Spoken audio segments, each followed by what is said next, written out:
Masiglang umaga po sa ating lahat mga kaibigan. Sumasa inyo ang palatuntunang CMN Pilipinas. Napapakinggan live nationwide via satellite at sa mga himpilan ng radyo ng Catholic Media Network sa iba't ibang lalawigan sa ating bansa. Araw po ngayon ng Huwebes, ika-19 na araw sa buwan ng Disyembre.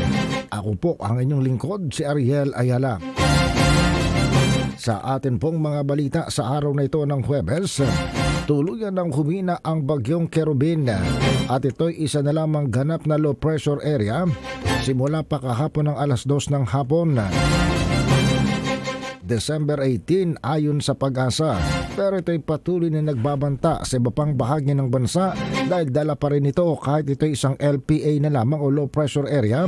Dala nito ang malakas na buhos ng ulan. Kahapon ng alas 3 ng hapon, nakitang tumatambay ang nasabing low pressure area sa 220 kilometro silangan ng Hinatuan, Surigao del Sur.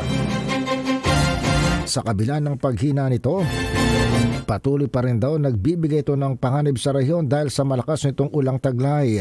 Ang sama ng panahong ito na dating bagyong si Kerubin ang nagdadala ng pag-uulap ng kalangitan. May kasamang kalat-kalat na pag-ulan, pagkulog at pagkidlat sa silangan ng Kabisayaan, Caraga Region at Davao Region. Paalala ng Pag-asa, posible ang biglaang mga pagbaha o flash floods at mga pagguho ng lupa, landslides dahil sa moderate to heavy rains. Kasama nito ang intense downpour na inaasahan sa mga susunod na oras. Ang sama ng panahong ito ang nagdudulot din ng pag-uulap ng kalangitan at kalat na pag-ulan, pagkulog at pagkidlat sa natitirang bahagi ng Kabisayaan at Mindanao. Samantala, sinabi ng Pag-asa ng shear line ang siya namang nakakaapekto sa Bicol Region sa mga lalawigan ng Quezon, Marinduque, Romblon at Oriental Mindoro. Dahil sa shear line, nagkakaroon ng mga kalat-kalat na mahina hanggang sa malakas sa pag-ulan sa southern na ang Luzon. Sa northern Philippines naman, ang northeast monsoon ang nagdadala ng kaulapan sa kalangitan at mahinang mga pag-ulan sa ibabaw ng Cagayan Valley, Cordillera Administrative Region at maging sa lalawigan ng Aurora. Samantala, sa iba pang mga balita, isa namang mahinang pagyanig lamang o moderate earthquakes ang naramdaman sa lalawigan ng Batangas at sa Eastern Samar kahapon ng umaga.